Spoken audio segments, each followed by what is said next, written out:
2029 elections కి జగన్ గారు సిద్ధమవుతున్నారు. ఇంత పకడ్బందీగా వేసిన ఈ వ్యూహం next election would be fought on the battle మావిగన్ వర్సెస్ అమరావతి. అసెంబ్లీలో ఒక సంచలన ప్రకటన చేశారు. 2029 ఎలక్షన్స్ మావిగన్ వర్సెస్ అమరావతి ప్రాతిపదికనే జరుగుతాయి. మావిగన్ కావాలంటే ఖచ్చితంగా మాకు ఓటేయండి, అమరావతి కావాలంటే నేరుగా చంద్రబాబు నాయుడికి ఓటేయండి. Next election would be fought on the battle మావిగన్ వర్సెస్ అమరావతి. ఈ ఒక్క సంచలన ప్రకటనతో ఏపీ పాలిటిక్స్ లో జగన్ గారు ఒక అతిపెద్ద సెన్సేషన్ క్రియేట్ చేశారు. అవును, జగన్మోహన్ రెడ్డి గారు ఫస్ట్ టైం మావిగన్ వర్సెస్ అమరావతి అనే ఒక సరికొత్త ఎజెండాతో మన ముందుకొచ్చారు. అసలు ఏంటి ఈ మావిగన్ వ్యూహం? దీని వెనుక ఉన్న అసలైన పొలిటికల్ మాస్టర్ ప్లాన్ ఏంటి? ఇది పూర్తిగా అర్థం కావాలంటే మనందరం కొంచెం ఫ్లాష్ బ్యాక్ లోకి వెళ్ళాలి. సరిగ్గా 2019 ఎలక్షన్స్ ముందు జరిగిన సీన్ ఒకసారి మీరు ఖచ్చితంగా గుర్తు తెచ్చుకోండి. అప్పట్లో జగన్ గారు ప్రధాన ప్రతిపక్ష నేతగా ఉన్నారు. అప్పుడు ఆయన ఎప్పుడు అమరావతికి వ్యతిరేకంగా ఒక్క మాట కూడా అస్సలు మాట్లాడలేదు.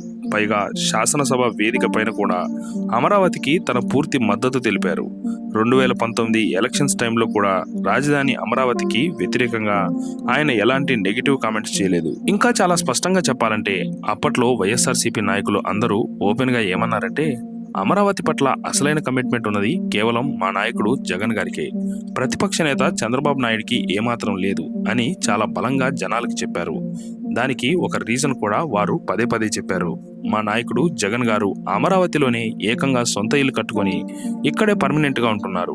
కానీ చంద్రబాబు నాయుడు గారు మాత్రం హైదరాబాద్లో ఉంటూ ఇక్కడ కేవలం టెంపరీగా మాత్రమే ఉంటున్నారు అని తీవ్రంగా విమర్శించారు. అంటే అప్పట్లో జగన్ గారికి గాని వైఎస్ఆర్సీపీకి గాని రాజధాని అమరావతి మీద ఎలాంటి వ్యతిరేక వైఖరి పూర్తిగా లేదు. ఎక్కడా కూడా 3 రాజధానుల ప్రస్తావన అనేది అప్పట్లో ఎలక్షన్ సమయంలో జగన్ గారు అసలు తీసుకురాలేదు. మరి అంత పాజిటివ్ గా ఉన్న జగన్ గారు పవర్ లోకి వచ్చాక ఎందుకు సడన్ గా 3 రాజధానుల కాన్సెప్ట్ ని తెర మీదకి తెచ్చారు? ఆయన మైండ్ లో ఏం రన్ అయింది చూద్దాం. 2019 ఎలక్షన్స్ తర్వాత జగన్ గారు పవర్ లోకి వచ్చిన వెంటనే సీన్ ఒక్కసారిగా పూర్తిగా మారిపోయింది. అప్పటి వరకు అమరావతికి ఎంతగానో మద్దతు ఇచ్చిన ఆయన ఎవరు ఊహించని విధంగా సడన్ గా 3 రాజధానుల కాన్సెప్ట్ ను తెర మీదకి తీసుకొచ్చారు. ఇంత పాజిటివ్ గా ఉన్న నాయకుడు సడన్ గా తన స్టాండ్ ఎందుకు ఇలా మార్చుకున్నారు అని అందరూ షాక్ అయ్యారు. దీని వెనుక ఉన్న అసలైన రాజకీయం ఏంటంటే 2014 నుంచి 2019 మధ్య కాలంలో అమరావతి అనే పేరు చాలా స్ట్రాంగ్ గా ఒక చంద్రబాబు నాయుడు బ్రాండ్ లాగా ఎస్టాబ్లిష్ అయిపోయింది. ఇప్పుడు సైబరాబాద్ అనగానే క్రెడిట్ అంతా చంద్రబాబు నాయుడికి ఎలా అయితే వెళ్తుందో, రేపు భవిష్యత్తులో తాను ముఖ్యమంత్రిగా ఉండి అమరావతిని ఎంత అద్భుతంగా డెవలప్ చేసినా సరే ఆ క్రెడిట్ అంతా లైఫ్ లాంగ్ కేవలం చంద్రబాబు నాయుడు ఖాతాలోనే పడుతుందని జగన్ గారు చాలా బలంగా ఫీల్ అయ్యారు. సరిగ్గా ఆ బ్రాండ్ ఇమేజ్ ను డ్యామేజ్ చేయడానికే ఆయన ఈ 3 రాజధానుల వ్యూహాన్ని బయటకు తీశారు. అమరావతి బ్రాండ్ కు వ్యతిరేకంగా ఆయన ఒక భారీ పొలిటికల్ నెరేటివ్ ని స్టార్ట్ చేశారు. దీనిలో భాగంగానే అమరావతిని ఏకంగా ఒక శ్మశానంగా వర్ణించడం మొదలుపెట్టారు. అక్కడ హక్కుల కోసం ఆందోళనలు చేస్తున్న రైతుల ఉద్యమాలను కూడా పోలీసులతో తీవ్రంగా అణచివేశారు.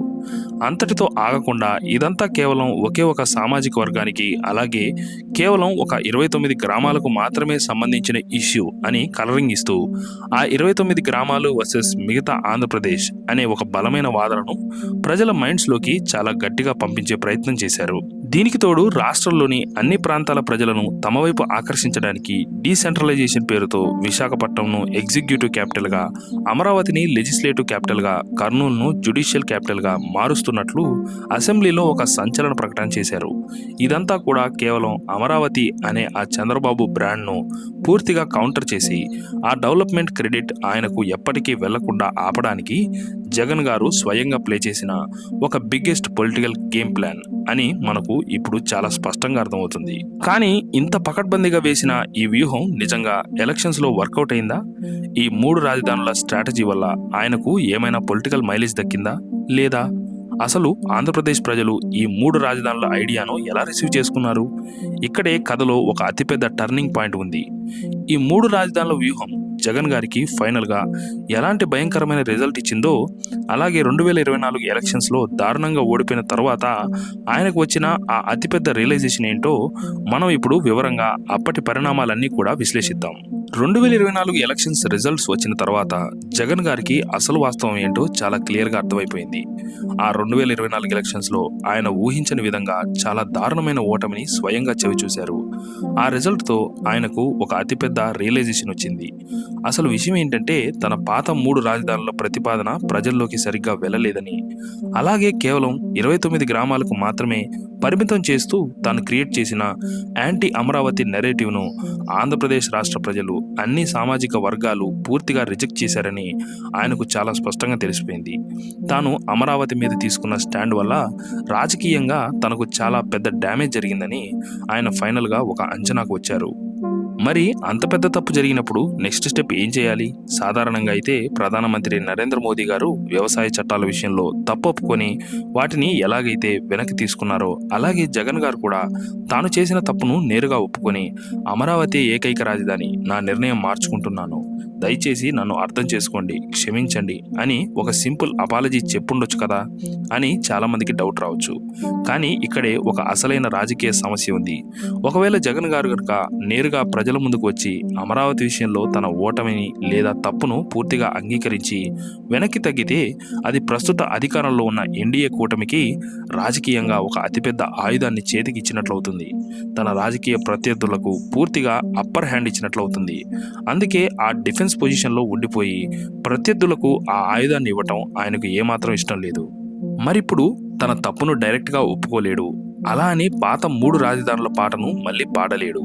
అటు డిఫెన్స్ చేయలేక ఇటు సైలెంట్గా ఉండలేక ఒక అత్యంత క్లిష్ట పరిస్థితిలో ఉన్న జగన్ గారు సడన్గా ఒక మాస్టర్ మైండ్తో డిఫెన్స్లో నుంచి ఏకంగా అఫెన్స్ మోడ్లోకి వెళ్ళాలని గట్టిగా డిసైడ్ అయ్యారు. ఆ అఫెన్స్ మోడ్లో ఆయన తీసుకున్న ఆ సంచలన నిర్ణయం ఏంటో తెలుసా? అక్కడే ఈ కథలో అసలైన ట్విస్ట్ మొదలవుతుంది. ఆ బిగ్ ట్విస్ట్ ఏంటో మనందరం కలిసి డీటెయిల్డ్గా ఎలాంటి కన్ఫ్యూజన్ లేకుండా ఒకసారి క్లియర్గా అబ్జర్వ్ చేద్దాం రండి. ఆ బిగ్ ట్విస్ట్ ఏంటంటే జగన్ గారు సడన్గా మావిగన్ అనే ఒక సరికొత్త పదాన్ని, సరికొత్త ఎజెండాని తెర మీదకి తీసుకొచ్చారు.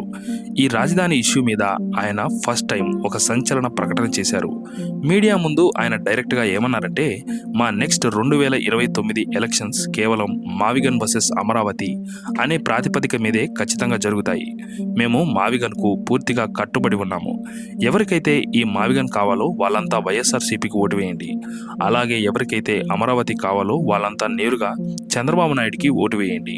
మేము దీనికే ఎల్లప్పుడూ కట్టుబడి ఉంటాము. ఇదే మా ఎలక్షన్ ఎజెండా. దీన్ని మేము మా మేనిఫెస్టోలో కూడా చాలా స్పష్టంగా పెడతాము అని కుండబద్దలు కొట్టినట్లు చాలా బోల్డ్గా, ఓపెన్గా ప్రకటించేశారు. ఇదొక అతిపెద్ద పొలిటికల్ మాస్టర్ స్ట్రోక్ అని రాజకీయ విశ్లేషకులు అందరూ ఇప్పుడు బలంగా చెబుతున్నారు. అసలు ఆయన సడన్గా ఈ నెరేటివ్ను ఎందుకు బయటకు తెచ్చారు? ఎందుకంటే ఇప్పటి వరకు ప్రతిపక్షాలు మరియు అధికార కూటమి నాయకులు అందరూ కలిసి అమరావతి వర్సెస్ 3 రాజధానులు అనే పిచ్ పైన బ్రహ్మాండంగా బ్యాటింగ్ చేస్తున్నారు.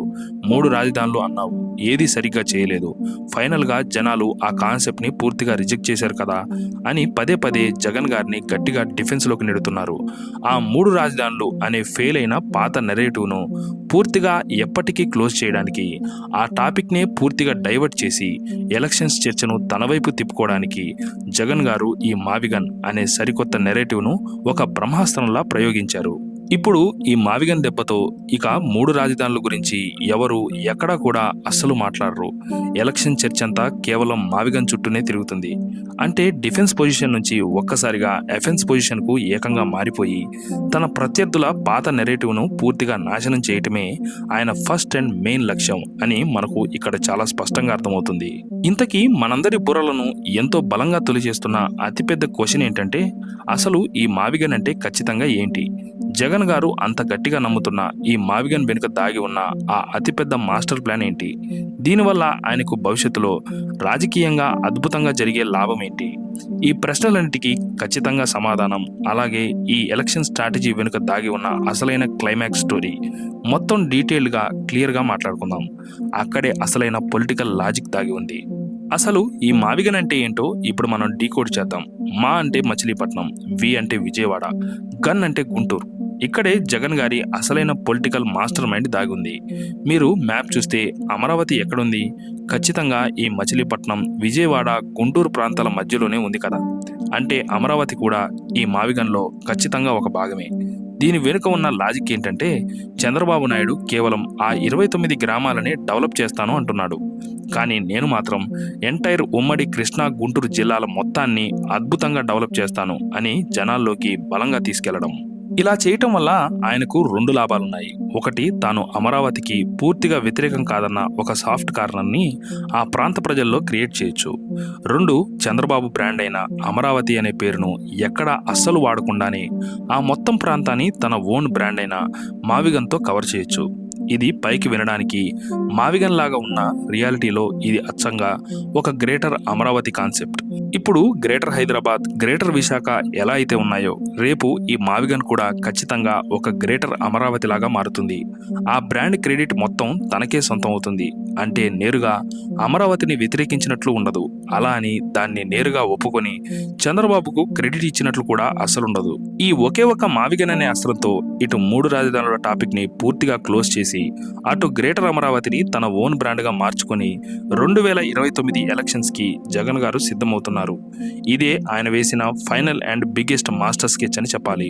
మరి ఈ భారీ స్ట్రాటజీ రేపు ఫ్యూచర్ ఎలక్షన్స్ లో ఆయనకు ఏ రేంజ్ లో వర్కౌట్ అవుతుందో మనం అందరం వేచి చూడాలి. ఈ వీడియో మీకు నచ్చినట్లయితే లైక్ చేయండి, మీ ఫ్రెండ్స్ అండ్ ఫ్యామిలీకి షేర్ చేయండి, అండ్ మన ఛానల్ను సబ్స్క్రైబ్ చేసుకోవడం మర్చిపోకండి. మరొక ఇంట్రెస్టింగ్ పొలిటికల్ టాపిక్తో మీ ముందుంటాను. అంతవరకు సెలవు. జై హింద్.